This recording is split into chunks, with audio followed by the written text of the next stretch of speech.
Stock market gambling है। Stock market में तो केवल अमीर लोग ही पैसा बना सकते हैं। स्टॉक मार्केट तो बहुत ही रिस्की है।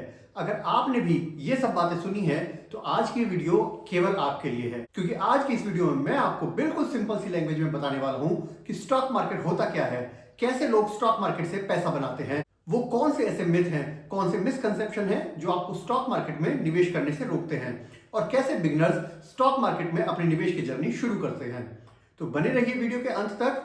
नमस्कार दोस्तों, मैं हूं विवेक अग्रवाल और एक बार फिर स्वागत है आपका अपने YouTube चैनल पे। और अगर आपने अभी तक वीडियो को लाइक नहीं किया है तो जल्दी से वीडियो को लाइक और शेयर कर दीजिए और मेरे चैनल को सब्सक्राइब करके बेल नोटिफिकेशन जरूर दबाइए। चलिए शुरू करते हैं आज की इस वीडियो को। तो सबसे पहले जानते हैं कि स्टॉक मार्केट क्या होता है। तो देखिए, जिस तरह से आप किसी भी दूसरे बाजार में जाते हैं और अपनी जरूरत का सामान खरीदते हैं, जैसे इलेक्ट्रॉनिक्स, फूडिंग, क्लोथिंग एक्सेट्रा और भी बहुत सारी चीजें, ठीक इसी तरह स्टॉक मार्केट भी एक बाजार है जहां पे आप सामान की जगह खरीदते हैं कंपनीज के स्टॉक्स या शेयर्स। तो यहां भी कोई ना कोई उन शेयर्स को खरीदने वाला होता है और कोई ना कोई उन शेयर्स को बेचने वाला होता है। अगर हम किसी कंपनी के शेयर को खरीद रहे हैं तो निश्चित ही उस कंपनी के शेयर को बेचने वाला भी कोई ना कोई अवेलेबल है। अगर हम किसी कंपनी के शेयर को सेल कर रहे हैं तो उस कंपनी के शेयर को परचेज करने वाला भी कोई ना कोई है। तभी हमारा सेल एंड परचेज का ट्रांजैक्शन पूरा होता है और इसीलिए ही इस बाजार को कहा जाता है शेयर मार्केट या स्टॉक मार्केट। और जब भी हम किसी कंपनी के शेयर या स्टॉक्स को खरीदते हैं तो हम बन जाते हैं उस कंपनी के उतने पोर्शन के मालिक या उस कंपनी के उतने पोर्शन के हिस्सेदार। अब प्रश्न ये आता है कि कोई भी कंपनी अपनी हिस्सेदारी पब्लिक को क्यों देती है, क्यों अपनी कंपनी में वो मालिकाना हक किसी पब्लिक को या किसी और दूसरे इंसान को देती है। तो देखिए, जब भी किसी कंपनी को अपना बिजनेस एक्सपेंड करने के लिए पैसे की जरूरत होती है तो उसके पास आमतौर पर दो तरीके होते हैं। या तो वो बैंक से लोन लेगी जिस पर उसे फिक्स रेट ऑफ रिटर्न देना ही देना है, भले ही उसका धंधा कैसा भी चल रहा हो। दूसरा ऑप्शन उसके पास होता है तो वो अपनी कंपनी में कुछ शेयर्स पब्लिक के लिए अलॉट करती है और जब पब्लिक उन शेयर्स को खरीदती है तो उसके बदले उस कंपनी को उतना पैसा मिल जाता है। अब उन शेयर्स के बदले कंपनी अपने शेयर होल्डर्स को अपनी कंपनी में उतने पोर्शन की हिस्सेदारी देती है या उतने पोर्शन का मालिकाना हक देती है। मान लीजिए आपने रिलायंस इंडस्ट्रीज लिमिटेड में केवल एक शेयर खरीदा, तब भी आप उस कंपनी में एक शेयर के बराबर हिस्सेदार बन गए, आप उस कंपनी के मालिक बन गए। अगर आपने हिंदुस्तान यूनिलीवर लिमिटेड का शेयर खरीदा तो आप हिंदुस्तान यूनिलीवर लिमिटेड के एक शेयर के बराबर मालिक बन गए। ठीक इसी तरह आप किसी भी कंपनी का अगर शेयर खरीदते हैं तो आप उस कंपनी में खरीद रहे हैं उस कंपनी की हिस्सेदारी या उस कंपनी में मालिकाना हक। अब स्टॉक मार्केट में इन शेयर्स की खरीद फरोख्त होती है स्टॉक एक्सचेंज के माध्यम से, और इंडिया में मेनली दो स्टॉक एक्सचेंज हैं, BSE और NSE, जहां पे ये सारे ही ट्रेड से सेटलमेंट होता है और स्टॉक्स की खरीद फरोख्त होती है। सारी कंपनीज के शेयर्स भी इन्हीं स्टॉक एक्सचेंजेस पे लिस्टेड होते हैं। इंडिया में आज के समय में कुल लगभग 7 से 7,500 कंपनीज लिस्टेड हैं जिनके आप शेयर्स खरीद सकते हैं या बेच सकते हैं। अब बात करते हैं लोग कैसे इस शेयर मार्केट से पैसा बनाते हैं या कैसे इस शेयर मार्केट में पैसा बनता है। तो देखिए, शेयर मार्केट में पैसा बनता है मेनली दो तरीके से। पहला है प्राइस एप्रिसिएशन। मान लीजिए आपने आज कोई स्टॉक खरीदा 100 रुपए में, अब कल उसका प्राइस हो जाता है 150 रुपए, तो 50 रुपए हुआ आपका प्रॉफिट या प्राइस एप्रिसिएशन। दूसरा तरीका होता है डिविडेंड। जब भी कोई कंपनी अपने शेयर होल्डर्स को शेयर्स अलॉट करती है तो क्योंकि वो शेयर होल्डर्स बन जाते हैं उस कंपनी के मालिक, अब साल के अंत में अगर कंपनी को मुनाफा हुआ या कंपनी को प्रॉफिट हुआ और कंपनी डिसाइड करती है कि अपने इस प्रॉफिट का कुछ हिस्सा हम अपने शेयर होल्डर्स में डिवाइड कर देते हैं, तो उस प्रॉफिट के हिस्से को जो कंपनी अपने शेयर होल्डर्स में डिवाइड करती है उसे कहते हैं डिविडेंड। अब वो डिविडेंड शेयर होल्डर की बन जाता है इनकम। तो ये दो तरीके हैं जिनके थ्रू स्टॉक मार्केट में पैसा बनता है, पहला प्राइस एप्रिसिएशन और दूसरा डिविडेंड। पर लेकिन ध्यान देने की बात यह है कि जरूरी नहीं है कि हर बार आपका प्राइस एप्रिशिएट ही होगा या हर बार आपको डिविडेंड मिलेगा ही मिलेगा।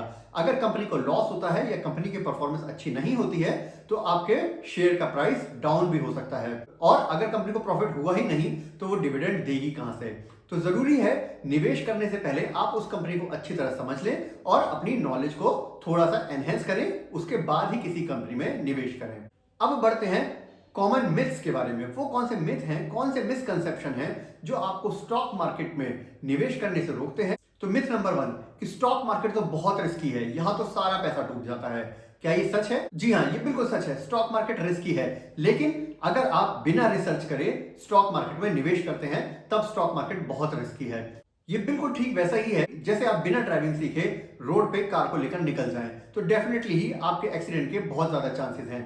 लेकिन ठीक इसके उल्टा, अगर आप स्टॉक मार्केट में अपनी नॉलेज को थोड़ा सा एनहेंस करते हैं, किसी भी स्टॉक को प्रॉपर्ली एनालाइज करते हैं, तब किसी स्टॉक को परचेज करते हैं, तो यकीन मानिए स्टॉक मार्केट बिल्कुल भी रिस्की नहीं है, बल्कि ये तो एक बहुत अच्छी इन्वेस्टमेंट अपॉर्चुनिटी है जो आपके लिए बनाएगी ढेर सारी वेल्थ। मिथ नंबर 2, क्या स्टॉक मार्केट में निवेश करने के लिए मुझे ढेर सारा पैसा चाहिए?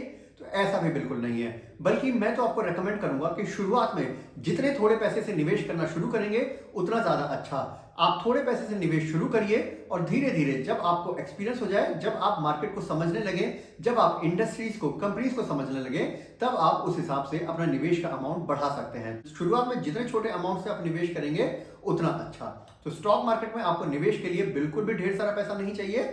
आप चाहे तो 500 रुपए से या 1000 रुपए से भी अपनी निवेश की जर्नी शुरू कर सकते हैं। मिथ नंबर 3, स्टॉक मार्केट में निवेश करने के लिए मुझे ढेर सारी नॉलेज चाहिए, मुझे ढेर सारा फाइनेंस का ज्ञान होना चाहिए। तो ऐसा भी बिल्कुल नहीं है, क्योंकि अगर ऐसा होता तो आज की दुनिया में सीएस और फाइनेंशियल एनालिस्ट सबसे बढ़िया इन्वेस्टर्स होते, पर ऐसा भी बिल्कुल नहीं है। इनफैक्ट अगर आप इंडिया के टॉप मोस्ट इन्वेस्टर्स पर नजर डालें तो आप पाएंगे कि उनमें से बहुत सारे इन्वेस्टर्स ऐसे हैं जिनकी फाइनेंस से दूर दूर तक भी कोई रिलेशन नहीं रहा है। एग्जाम्पल के लिए राधा कृष्ण दमानी, जी हाँ, डीमार्ट के फाउंडर, जो एक कॉलेज ड्रॉप आउट थे। विजय केडिया जी, जिन्होंने इवन फॉर्मल स्कूलिंग एजुकेशन भी नहीं हासिल की। अजीम प्रेम जी, विप्रो के चेयरमैन और बहुत ही सक्सेसफुल इन्वेस्टर, वो इंजीनियरिंग ग्रेजुएट थे। पुरिंजू वेलियत और भी बहुत सारे ऐसे सक्सेसफुल इन्वेस्टर्स हैं जिन्होंने फाइनेंस की कोई भी फॉर्मल एजुकेशन हासिल किए बिना इन्वेस्टिंग की दुनिया में बहुत नाम कमाया और अपने लिए ढेर सारी वेल्थ बनाई। तो स्टॉक मार्केट में निवेश करने के लिए फाइनेंस की कोई स्पेशलाइज्ड नॉलेज की जरूरत नहीं है।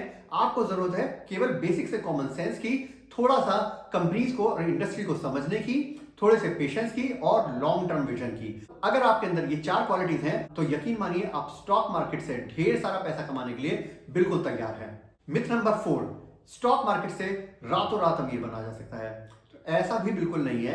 रातों रात अमीर या तो केवल जुए से बना जा सकता है या लॉटरी से बना जा सकता है। अब स्टॉक मार्केट ना तो जुआ है ना लॉटरी है, ये तो एक इन्वेस्टमेंट है जहां पे आप अपने डिसिप्लिन, कंपाउंडिंग और अपने विजन की मदद से अपने लिए पैसा बनाते हैं किसी भी स्टॉक को प्रॉपर्ली एनालाइज करने के बाद। तो इन्वेस्टमेंट तो आपको हमेशा रिजल्ट धीरे धीरे देगा, रातों रात बिल्कुल नहीं देगा।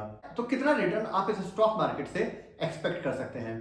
तो देखिए, इंडिया में स्टॉक मार्केट को मेजर करने के 2 मेन बेंचमार्क्स हैं, सेंसेक्स और निफ्टी। तो सेंसेक्स और निफ्टी भी हमारे इंडिया में लगभग 14 से 15% सालाना इंक्रीज होते हैं। तो अगर आप केवल सेंसेक्स और निफ्टी के हिसाब से भी अपनी ग्रोथ एक्सपेक्ट करते हैं तो मिनिमम 14 से 15% आप यहाँ पे सालाना आराम से अपनी ग्रोथ कर सकते हैं। और अगर आपने प्रॉपर्ली रिसर्च करके अच्छे स्टॉक्स ढूंढ निकाले और उसमें आपने निवेश किया तो आप आराम से 18 से 20% अपने लिए ग्रोथ एक्सपेक्ट कर सकते हैं। तो रातों रात अमीर नहीं बनना है, पर हाँ 14 से 15% या 18 से 20% अपने लिए जल्दी वेल्थ क्रिएट करने का बहुत अच्छा रेट ऑफ रिटर्न है। अब बात करते हैं, अगर आप बिगिनर हैं और स्टॉक मार्केट में निवेश करना चाहते हैं तो कैसे अपने निवेश की जर्नी शुरू कर सकते हैं। तो स्टॉक मार्केट में निवेश करने के लिए सबसे पहले आपको जरूरत होती है एक डीमैट अकाउंट की, और डीमैट अकाउंट ओपन करना बहुत ही इजी है। आज के समय में बहुत सारे ऑनलाइन स्टॉक ब्रोकर्स हैं, जैसे जीरोधा है, ग्रो है। इनके अलावा आप किसी भी बैंक में जाकर भी अपना डीमैट अकाउंट ओपन करवा सकते हैं। उसके लिए चाहिए आपको अपना पैन कार्ड, आधार कार्ड और एक अकाउंट नंबर। तो इन तीनों चीजों की मदद से आप अपना डीमैट अकाउंट ओपन कर लेते हैं, जो 2 से 3 दिन के अंदर एक्टिव हो जाता है, जिसके बाद आप इसमें शेयर्स की खरीद फरोख्त आराम से कर सकते हैं। दूसरा, बिगिनर्स के लिए क्या जरूरी है, अपने लिए इमरजेंसी फंड जरूर रखिए। ऐसा नहीं होना चाहिए कि आप जोश जोश में आके अपना सारा पैसा स्टॉक मार्केट में निवेश कर दें। अपने लिए कम से कम अगले 6 महीने के एक्सपेंसेस के बराबर इमरजेंसी फंड आपके पास हमेशा लिक्विड रूप में अवेलेबल रहना चाहिए, चाहे वो एफडी की फॉर्म में है, कैश की फॉर्म में है, आपके सेविंग अकाउंट में है। हमेशा अपने पास अगले 6 महीने के एक्सपेंसेस के बराबर इमरजेंसी फंड जरूर रखिए। तीसरा पॉइंट, आप स्टॉक मार्केट में 2 तरीके से निवेश कर सकते हैं, या तो म्यूचुअल फंड में निवेश कर सकते हैं या आप डायरेक्ट स्टॉक्स परचेज करके कर सकते हैं। अगर आप बिगिनर हैं, आपको अभी जानकारी कम है, तो आपके लिए म्यूचुअल फंड में या सिप जो सिस्टमेटिक इन्वेस्टमेंट प्लान है उसके थ्रू भी आप स्टॉक मार्केट में निवेश कर सकते हैं, जिसमें आपको ज्यादा जानकारी की जरूरत नहीं है।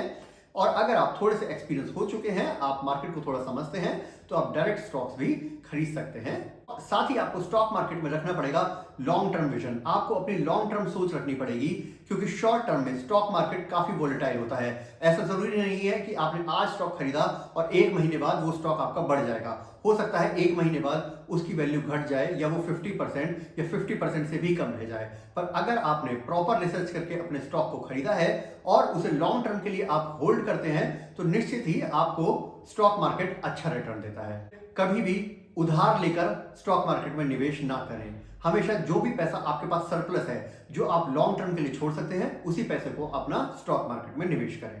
कभी भी ब्लाइंडली टिप्स को मत फॉलो करिए। किसी दोस्त ने बता दिया, किसी रिश्तेदार ने बता दिया, कहीं सोशल मीडिया पे सुन लिया या किसी व्हाट्सएप ग्रुप में ऐड हो गए, कभी भी इस तरह की टिप्स को ब्लाइंडली फॉलो मत कीजिए। हमेशा स्टॉक को खरीदने से पहले अपना इंडिपेंडेंट रिसर्च जरूर कीजिए। और सबसे जरूरी चीज, हैव पेशेंस रखिए, क्योंकि स्टॉक मार्केट एक मैराथन है, कोई स्प्रिंट नहीं। तो आज की वीडियो में बस इतना ही। अगर आप भी बिगिनर हैं, स्टॉक मार्केट में अपनी निवेश की जर्नी स्टार्ट करना चाहते हैं, तो कमेंट बॉक्स में जरूर लिखिए स्टार्ट, और मिलते हैं अगली वीडियो में। Till then, see you, bye bye.